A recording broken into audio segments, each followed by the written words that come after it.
So, hello everybody, welcome back to our YouTube channel, The Creative Minds Academy. So, in today's video, we are going to continue with the chapter Sexual Reproduction in Flowering Plants.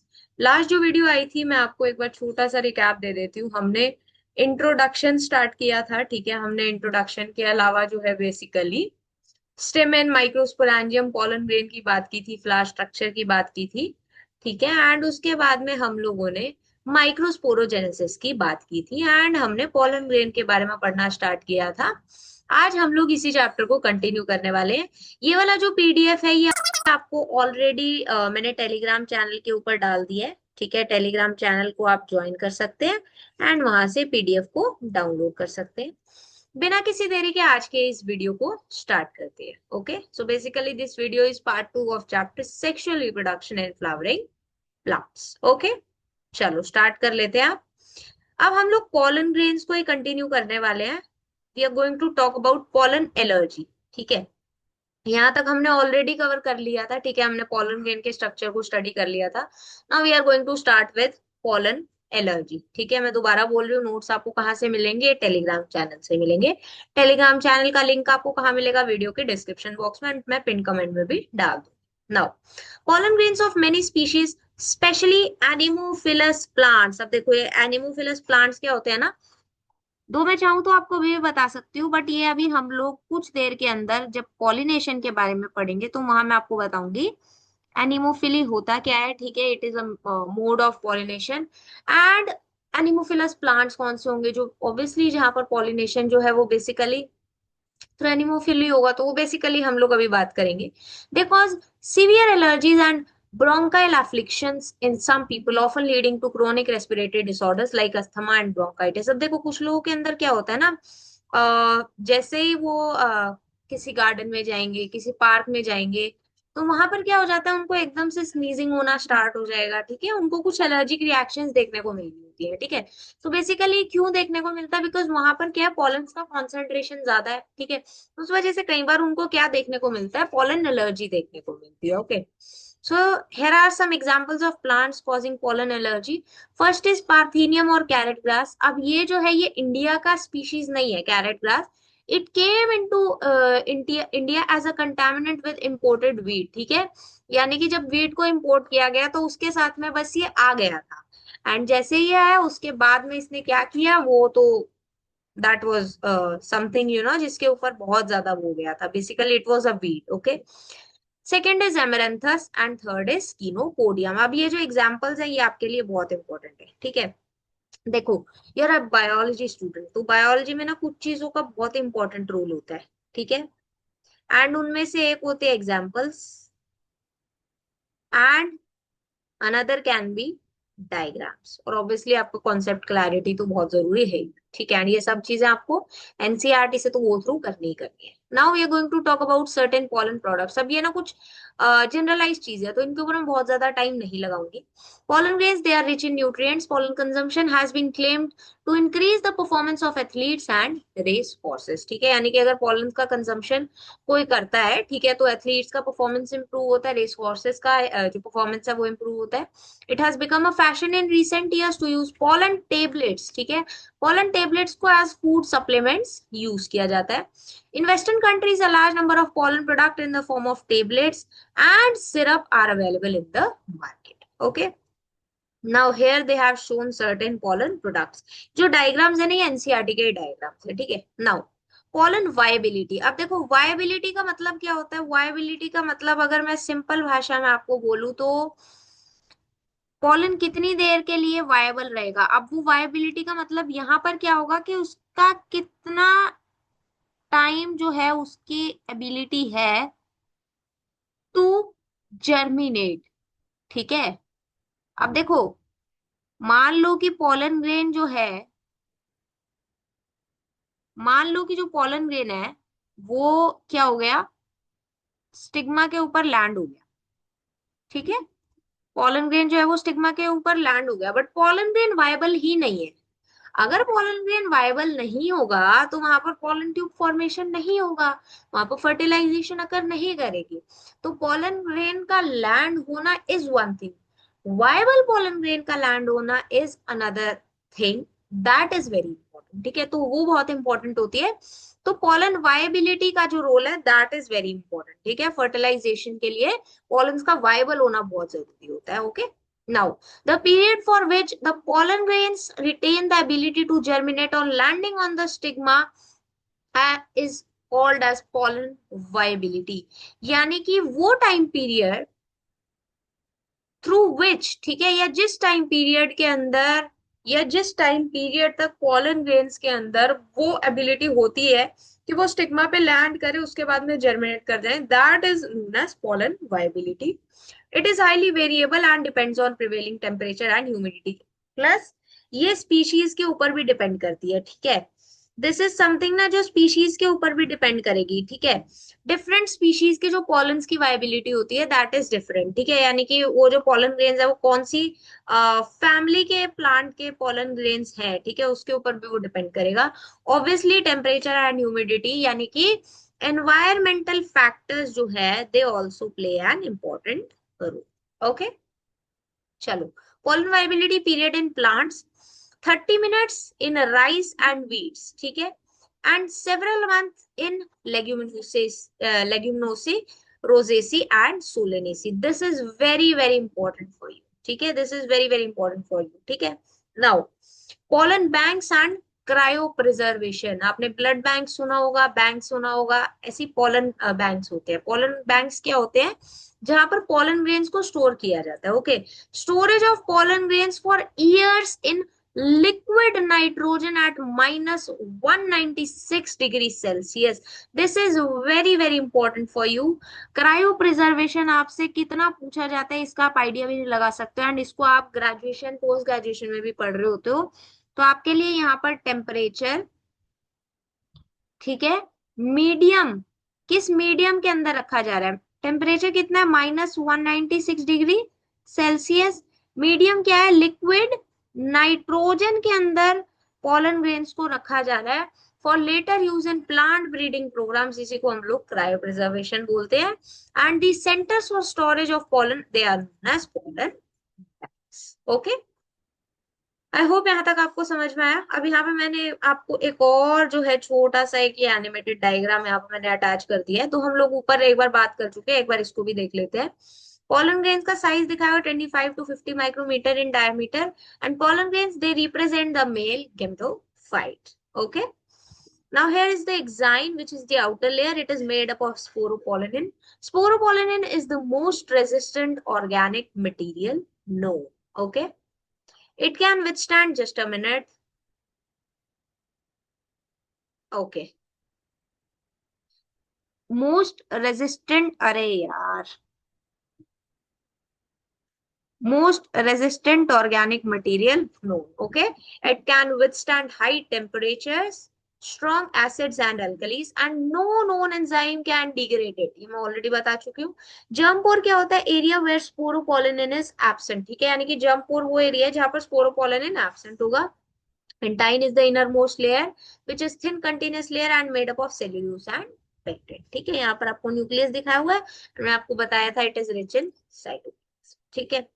ये सारी बातें हम लोग कर चुके थे ना, cytoplasm की भी बात हमने कर ली थी। Cytoplasm of pollen is surrounded by plasma membrane, ठीक है, ये भी बात हो गई थी। एंड सेंटर में क्या है, न्यूक्लियस, ठीक है। मैंने थोड़ा सा गलत बोल दिया, ठीक है, it is surrounded by cytoplasm, ठीक है, बट वहां पर क्या, rich in cytoplasm, but cytoplasm होगा, it is surrounded by plasma membrane and nucleus भी ऑब्वियसली प्रेजेंट होगा, ठीक है।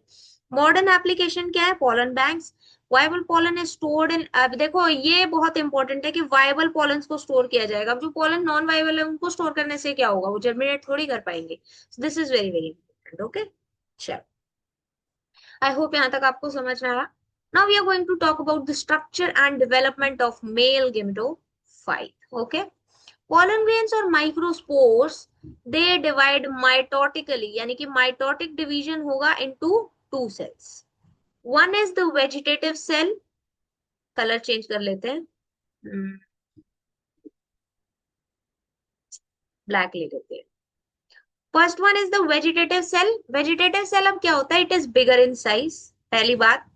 It has abundant food reserve, ठीक है, and has irregularly large shape nucleus. Okay, generative cell is small, generative cell क्या होता है, छोटा होता है, and it floats in cytoplasm of vegetative cell.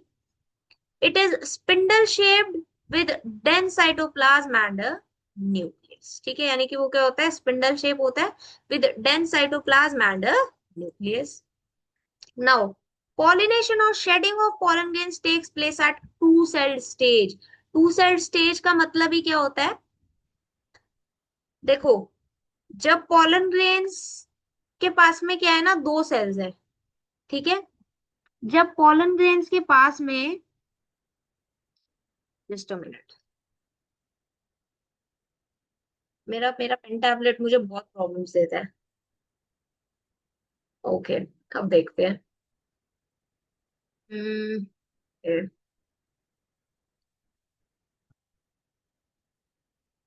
अब देखते हैं, है ना. क्या होता है, ध्यान से देखो. जब pollen grains सिर्फ दो सेल्स में डिवाइडेड है, ठीक है, one is vegetative cell and the second is generative cell, तो इसी को क्या बोला जाता है, इसी को बोला जाता है टू सेल्ड स्टेज. इसी को क्या बोला जाता है, टू सेल्ड स्टेज बोला जाता है. ठीक है, अब 60% ऑफ द एंजियोस्पर्म्स और फ्लावरिंग प्लांट्स के अंदर क्या होता है, जो पोलन ग्रेन्स है, ठीक है, they are shed at this two celled stage. अब बाकियों के अंदर क्या होगा, यानी कि जो रिमेनिंग 40% है, generative cell divides to form two male gametes and pollen grain is shed at three celled stage. This is very very important for you. यानी कि बाकी केसेस के अंदर क्या होगा, जो पोलन ग्रेन होंगे, ठीक है, उनके अंदर जो जनरेटिव सेल है, ठीक है, जनरेटिव सेल वो स्मॉल, जनरेटिव सेल क्या करेगा, it will divide to form two male gametes and pollen grain is shed at three cell stage. यानी कि जब वेजिटेटिव सेल है plus two male gametes present है, ठीक है, मैं यहाँ पे लिख दूं इसको, यानी कि जब वेजिटेटिव सेल है प्लस टू मेल गैमेट्स है, ठीक है, इस वीसी से मतलब आप समझ जाना वेजिटेटिव सेल है. ठीक है, तो इसको क्या बोला जाता है, this is the three celled, this is the three celled stage. And ये जो दो मेल गैमेट्स आए, ये कैसे आए, जनरेटिव सेल के डिवाइड होने की वजह से. Okay, now the male gametes are non motile and amoeboid. Okay, they are slightly unequal in size. Such a pollen will be called a three celled pollen or a mature male gametophyte. Okay, अब ये diagram आप देखिए, this is the enlarged view of a pollen grain. And यहाँ पर आपको क्या देखने को मिल रहा है, सॉरी, माई pollen grain tetrad आपको देखने मिल रहा है. And here is it is the stage of microspore maturing into a pollen grain. ठीक है, अब यहाँ पर आपको क्या देखने को मिल रहा है, देखो यहाँ पर अब क्या देखने को मिल रहा है, दीज वर द वैक्यूल्स. ठीक है, ये न्यूक्लियस था. ठीक है, अब उसके बाद में क्या होगा, एसिमेट्रिक स्पिंडल. ठीक है, यहाँ पर स्पिंडल फाइबर फॉर्मेशन. अब फिर क्या होगा, वेजिटेटिव सेल, ठीक है, which is larger in size, it is larger in size. ठीक है, and generative cell it is smaller in size.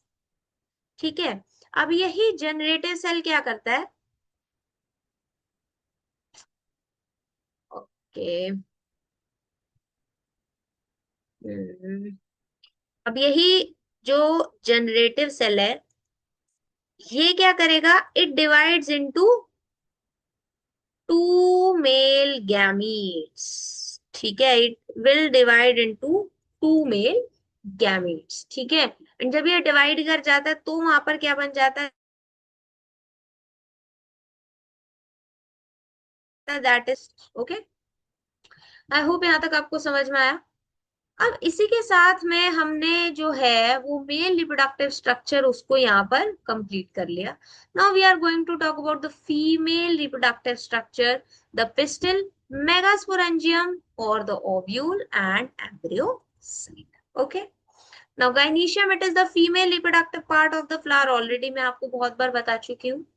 Monocarpellary का मतलब क्या होगा, जहां पर सिंगल पिस्टल प्रेजेंट होगा. मोनो का मतलब सिंगल, ठीक है, कार्पिलरी यानी कि कार्पिल. ठीक है, पिस्टल को ही क्या बोला जाता है, पिस्टल को ही कार्पिल भी बोला जाता है.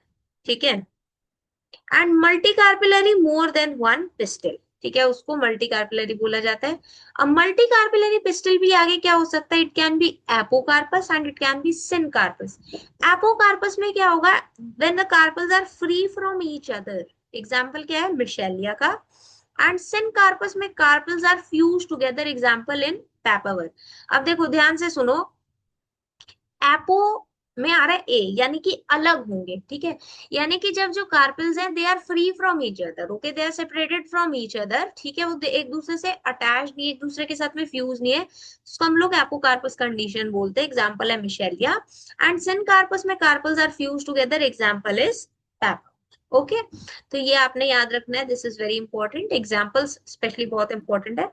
अब पार्ट्स ऑफ अ पिस्टल में मैंने आपको बताया था ऑलरेडी, स्टिग्मा, स्टाइल, ओवरी, अब उनके बारे में लोग थोड़ा और डिटेल में बात करेंगे, ठीक है। सबसे पहले अगर बात की जाए स्टिग्मा की, तो stigma serves as the landing platform for pollen grain after pollination, यानी कि जब पॉलिनेशन हो जाता है, transfer of pollen grain from anther to stigma हो जाता है, तो जो पोलन ग्रेन है वो कहाँ पर लैंड करते हैं, स्टिग्मा के ऊपर लैंड करते हैं, ठीक है। So it is the landing platform. Style is the elongated slender part beneath the stigma, ठीक है। And ovary is the basal bulged part, ठीक है। अब यहाँ पर आप डायग्राम देखो, ये डायग्राम में आपको देखने को मिल रहा है dissected flower of hibiscus showing pistil, ठीक है। अब यहाँ पर आपको क्या देखने को मिल रहा है, स्टिग्मा, ठीक है, style, long slender style, and this is the ovary, ठीक है, basal bulge part and it is attached to the thalamus of flower, ठीक है।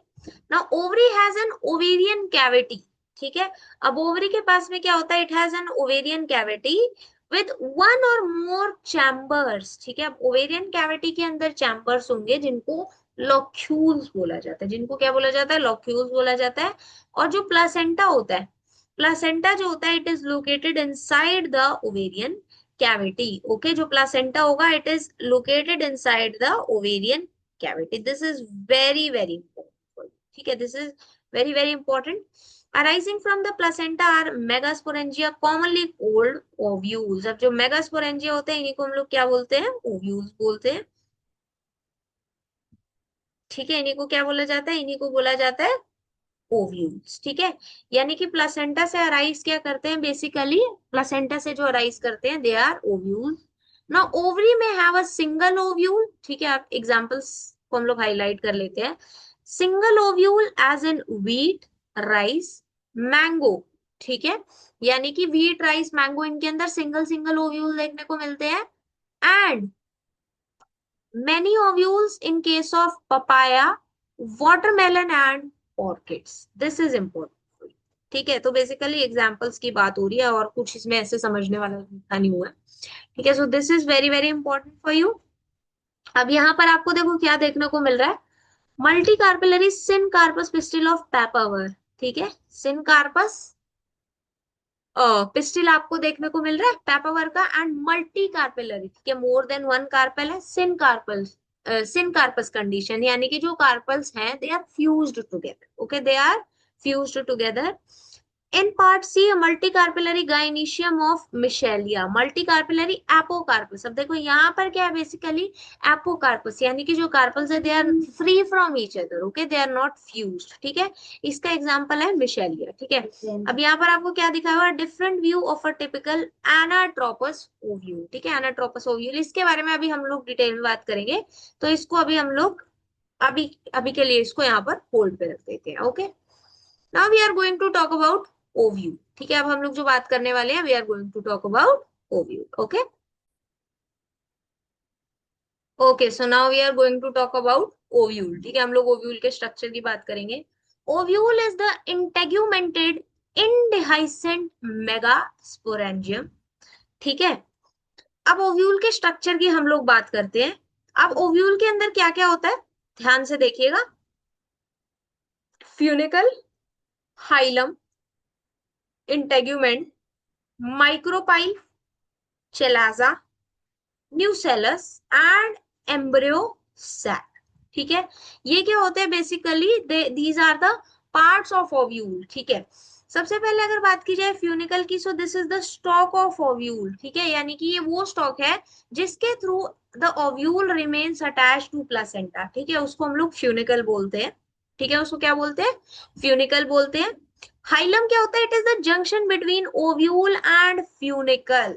ठीक है, it is the junction between ovule and funicle और the point of attachment of funiculus to the body of ovule, यानी कि ये वो point of attachment है जहां पर क्या होता है, बेसिकली फ्यूनिकुलस ओव्यूल से कनेक्टेड होता है। ठीक है, अब यहाँ पर आप लोग एक बार डायग्राम के अंदर देखो। सबसे पहले फ्यूनिकल की अगर बात की जाए, इट इज द स्टॉक। ठीक है, दिस इज द स्टॉक। ठीक है, ये क्या है, बेसिकली स्टॉक होता है जिसके थ्रू जो ओव्यूल है वो प्लेसेंटा से अटैच रहेगा। हाइलम क्या होता है, junction between ovule and funicle. आप ये देख रहे हो, दिस इज फ्यूनिकल। ठीक है, एंड ये यहाँ पर आपको क्या देखने को मिल रहा है, ये जंक्शन आपको देखने को मिल रहा है। ठीक है, हाइलम क्या होता है, इट इज द जंक्शन।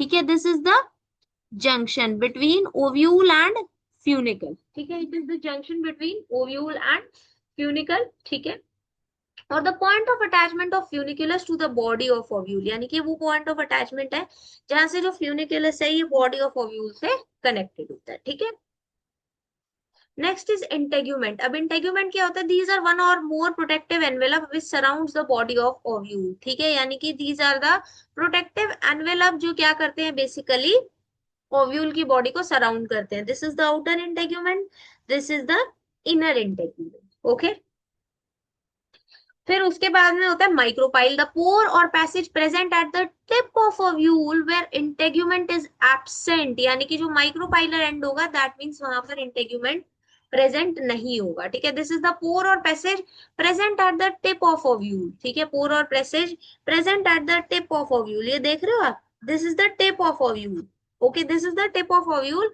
यहाँ पर जो है इंटेग्यूमेंट्स प्रेजेंट नहीं है, यहाँ पर इंटेग्यूमेंट्स प्रेजेंट नहीं है। ठीक है, नेक्स्ट इज चलाजा एंड। ठीक है, चलाजल एंड बोलते हैं इसको, opposite to the micropylar end. ठीक है, it is opposite to the micropylar end it represent the basal part of ovule. ठीक है, it represent the basal part of ovule. ठीक है, यानी कि जो चलाजल पोल होता है ना, it is the basal part. ठीक है, एंड जो माइक्रोपाइलर होता है, it is the tip of ovule. Okay, next is nucellus, the parenchymatous mass of tissue. The parenchymatous mass of tissue enclosed within the integuments and forms the body of ovule. ठीक है, यानी कि integuments के अंदर जो parenchymatous mass of tissue enclosed है उसको क्या बोला जा रहा है, न्यूसेलस बोला जा रहा है। उसको क्या बोला जा रहा है, न्यूसेलस बोला जा रहा है। And last is the embryo sac, जिसको फीमेल गेमेटोफाइट भी बोला जाता है। It is located in the nucellus. ठीक है, यानी कि देखो आप, ये न्यूसेलर टिश्यू के अंदर, न्यूसेलस के अंदर प्रेजेंट है। ठीक है, तो उसको हम लोग एम्ब्रियो सैक बोल रहे हैं, फीमेल गेमेटोफाइट बोल रहे हैं।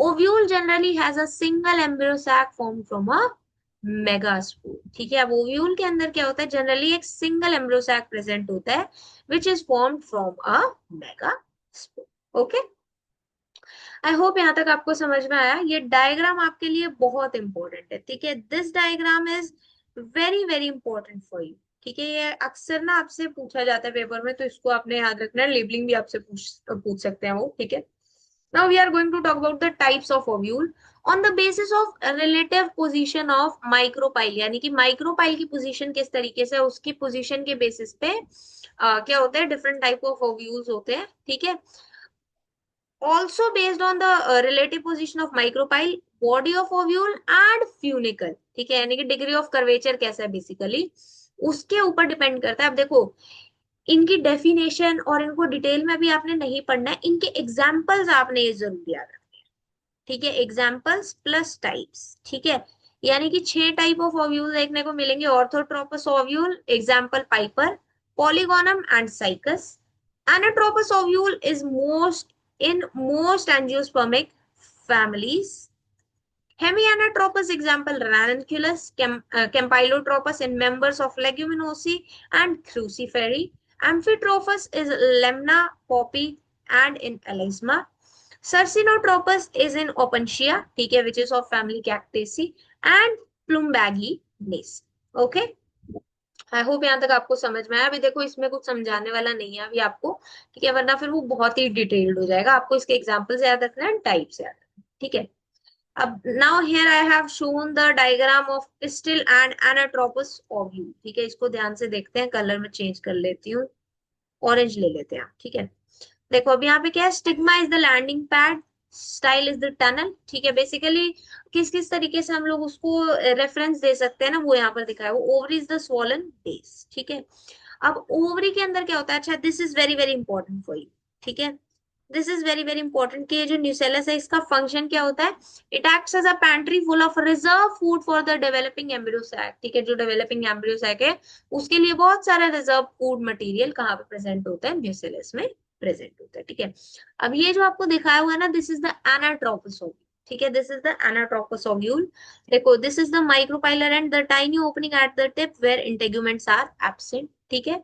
यहाँ पे आपको देखो इंटेगुमेंट्स देखने को मिल रहे हैं which are the protective envelope surrounding the ovule.